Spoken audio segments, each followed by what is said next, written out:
Well, hello, everyone. I'm Kellen Havikin, an anchor and reporter with Brownfield, and welcome to our United Soybean Checkoff Chat. Today, I'm with Lori Isley, who is a USB leader from Michigan, and Steve Reinhard, the USB Vice Chair from Ohio. Guys, thanks for joining us today and talking a little bit about more of the United Soybeans Board's Checkoff program.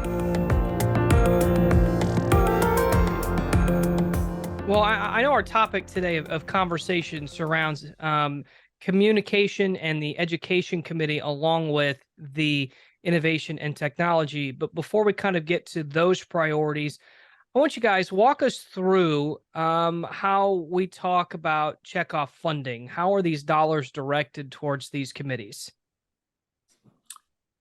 Okay, I can start there, and Lori, wherever you want to jump in there, go ahead.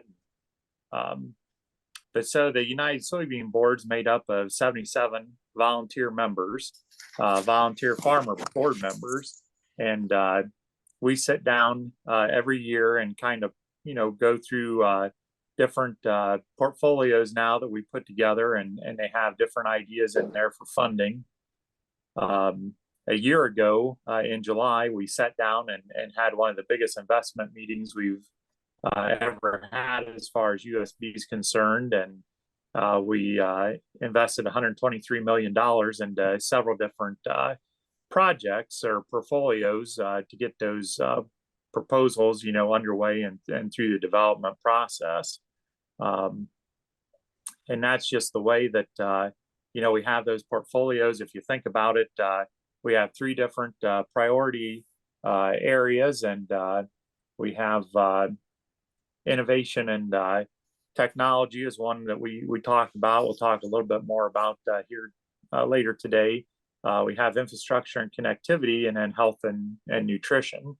And then Lori's going to give a little update on her committee, because she has a very big role in this process, because everything revolves around, communicating not only to our board, which is a large, again, volunteer farmer-led board, but then all the good works that we're doing, communicating that out to other farmers and media persons such as yourself to get out just so the general public can know what we're doing. And it's kind of unique because the checkoff is at 0.5% of the selling price of soybeans, and those contributions then are entirely driven by farmers. The checkoff was initiated by farmers, and it's managed by farmers, and it's to the benefit of farmer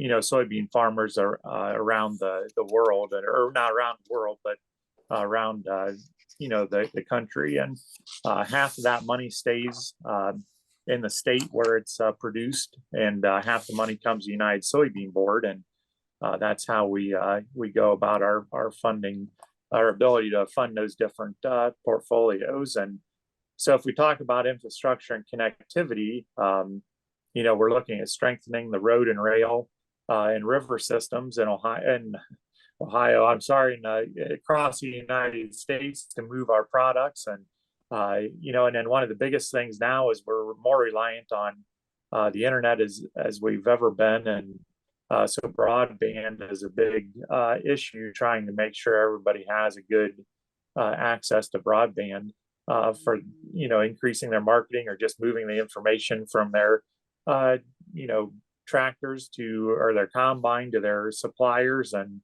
to get fertilizer and stuff spread. So health and nutrition not only focuses on plant and soil health by preserving our environment, but also animal nutrition health as well, and trying to deliver a more nutritious soybean to customers. And then innovation technology, we're just looking at new ways to not only produce more soybeans, but then also how to expand those markets and those opportunities for those soybeans. And each one of those three priority areas is divided up in two, and then we have a supply side and a demand side for those products. And then in between is where Lori comes in with communications and education committee focus, and it's just a huge undertaking that she has to do. And Lori, I'll just let you go ahead and describe that. I'd be happy to. As you can hear from what Steve shared, our breadth of coverage is pretty significant. We do take very strongly our obligation to bring value back to those 515,000 soybean farmers across the United States. So the Communication Education Committee works with all of those other committees that Steve just pointed out to you. And our job is large and kind of multifold. We look at soy reputation is one of the areas that we look at. What can we do to help audiences, be they the general public, be they veterinarians, whomever they might be, other purchasers of our product? How do we help them understand the value of soy and move that way? We also have a responsibility to and work really hard on checkoff reputation. How do we help farmers across the country recognize that for every dollar they invest in the soy checkoff, they're getting back $12.34 in value? That's just a critical component. We want them to understand that this investment that they make when they take their grain to the elevator, when they take their soys in, comes back to them manyfold in the area of increased market opportunities and innovative products, and many of the things that Steve had talked about as well. In addition, we do some research, and you don't necessarily think of research in connection with communication and education all the time, but it's been very eye-opening in doing some of this research and looking at how does the general public feel about soy, and where are our opportunities for audiences that we can connect with, and what are the best ways for us to connect with them in order to help them understand what an incredibly versatile and quality product we have to offer to them. Lori, how do you, in your committee and as a farmer yourself from Michigan, what is the importance and how do you go about engaging, whether they're consumers or other farmers, about the story of soy? I know we're talking from a really large view here, but how do you go about telling your story and the advice that you may give to other farmers in that route? I think it's important for farmers to recognize that the checkoff can be their voice in a larger area than what they can be individually. So part of what we try and do with our farmers is just to have them recognize the opportunity that we have through being joined together in USB and with the state organizations in order to go that direction. I think with the general public, what we've learned through some of our research is a lot of people are very neutral to positive on soy. So rather than focusing on maybe some of the small groups that have some negative connotations about that, it's important for us to look at how do we help people understand both the quality of it as as an animal feed, as a human food source, but also the growing area where we can look at innovative products, how soy can take the place of formaldehyde-based products in making a type of plywood, how we can use it, what an incredible resource it is because it is so high protein, in making food packets that are then sent overseas to help with malnutrition in both in our own country and in other countries, and things that we don't always necessarily think of. Even what you certainly heard about is the soy being incorporated instead of other petroleum products into tires and into tennis shoes. So it's really, we have an incredibly positive story to share. It's saying, how do we best filter that and I guess fine tune that so that we're sure that the story that we're telling is going to that particular group that is most open to hearing about it. Some people really want to hear about how does soy an answer to environmental issues we might be dealing with, whereas other people just want to say, I'm looking for a really high protein source for myself and for my family. How does soy fit that need? So a lot of it is really, how do we take our message and then adapt it to different audiences at the right time in the right place? Or you mentioned that a lot of groups are neutral to positive to soy. Why do you think that is? I think they're beginning to recognize some of the value that comes with soy, and some of that is perhaps people's interest right now in having high quality protein.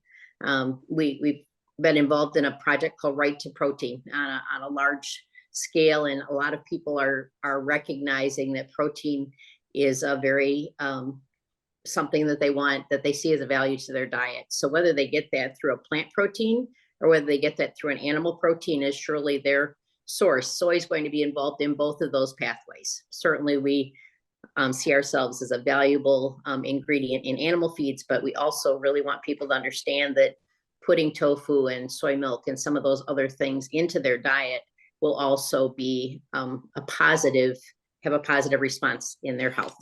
Lori, thanks for that. Let's take a few minutes, guys, and talk about innovation and technology. And we're talking here, part of it is supply and demand. Steve, let's start on the supply side. Tell me more about supply through innovation and technology with the United Soybean Board. Sure. So through innovation technology on the supply side, we're investing in production of soybeans to meet the demands of the future through improvements, new uses, and technology. And so we want to produce and expand, opportunities for items, based on market need. And this may be from feed, fuel, or non-food, consumer products. And I think that's what, kind of feeding back into what Lori talked about. She's talking about the farmer, the consumer, and then maybe, the developer of a new product. It's just a wide range of things there that we're trying to connect with all these different people. And that supply innovation technology is just one facet of that. And so we're looking also like at technical innovations for the survivability of farmers. For example, we have high oleic soybean oil, now available in different regions across the country. And we know that that's been a great product for people who use cooking oils, and it's a longer lasting oil. And it's provided a premium for farmers that have been able to raise that if they have that market close to them. We're looking at amino acid measurement, trying to look at feeding, for example, livestock, still our biggest customer for soybean meal. How do we continue to prove that soybeans contain that amino acid content that's beneficial for livestock, and recapture, those markets or grow them. And then Lori talked a little bit about the human health issue. We think we have a lot of room there where we can grow into that human health field and continue to grow that. On the demand side, we're investing in the soy-based solutions to meet the demands for the future. We're listening to the demands of the market, and how we can move from on those nutritional and industrial applications, driving formulations for new uses and the technologies to meet those demands. And one of those, we talk about biofuels. Lori talked about it a little bit there with the fire trucks, maybe the run on, Goodyear tires, but then we also have biofuels in the tanks fueling them as well. Bioheat is a big program now, really being pushed in the Northeast, putting that soybean oil in the heating oil for those homes, and being able to clean up the atmosphere that way, especially during the winter months. And other, co-products that are going to be developed as well. And Lori mentioned the shoes and the tires and asphalt. So, we talked that, we're jumping in the pickup, taking those pigs to town at the, market that were raised on soybean oil. And we have Goodyear tires containing rubber, the pickup's running on biodiesel. And I don't want to get my pickup dirty, so I put on my clean Skechers, tennis shoes with that same oil in there. And now I can even pull out onto the road and have that asphalt made with soybean oil. So, and then other things we're looking at is enhanced cropping systems. We were on a call there this morning, Lori and I, and talking about some different, things we can do with, creating best management practices. Lori jumped in there. One of the big things we talked about today was cover crops, and how they work some places and some places they don't. So what are some best management practices that people may be able to use? No-till's been around for a long time, but some people have issues there as well. And so what technologies and chemistries maybe can we work on to make that work a little bit better? We continue to look at our role in involving, the clean energy movement, how we can invest soybean oil as a feedstock for that biodiesel and renewable diesel, and the marine applications that are kind of coming. And so I don't know, Lori, is there anything there I missed or you want to add? Or I think the only one that you might also talk about is the airline fuels as well, looking at soy as an opportunity for use on the airlines. I don't think they're going to go electric anytime soon. Yeah, so the sustainable aviation fuel that Lori was talking about is going to be a big market driver, and that's being in the process now, and they're starting to do some testing with that. Some of the things in the future, we're talking about hydraulic fluids and how we can make those out of the sustainability aspect as well. And it's all different projects out there, and of course, if we go down the sustainable aviation fuel route, we're going to have a lot of soybeans crushed for oil, but then that means we have a lot of meal left over, and so there again, livestock's our biggest user. Guys, I've got a question for both of you. We're talking about a lot of examples here where we're seeing the benefits of soy through other products. Just give me one or two examples each on your own operation where you're seeing benefits of something other than the traditional soybean.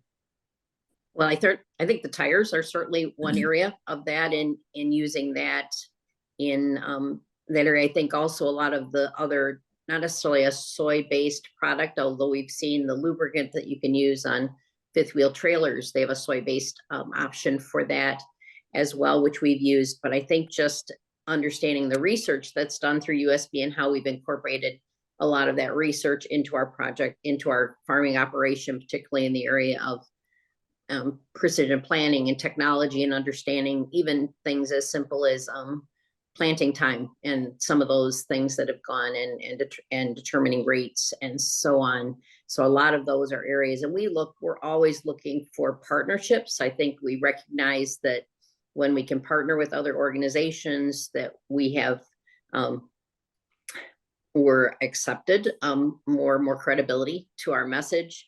And I think also that many times we can share that message. So we've done some partnering with corn and some with the pork board, but we also partner with groups of nutritionists, because we want to make sure that they understand what it is that we're trying to do. So we look at what are the people that we have to work with on a regular basis? How do we help them understand what we're doing? And I think it all comes back to the idea of soy as a solution, that we see soy as a solution to many problems, be they profitability issues, be they environmental issues, whatever those areas are, that many times we can find a way to have soy be part of that solution.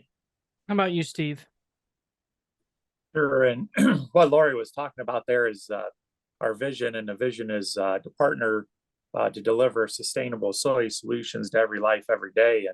And so like on my farm where it's affected me, we have in our shop right outside the door, a pallet of dust seed lubricant to put in the planter to replace talc. And that was a company that we worked with, because Lori said right there, we want to partner with people. We don't do any of this stuff, well, not much of it, solely on our own. And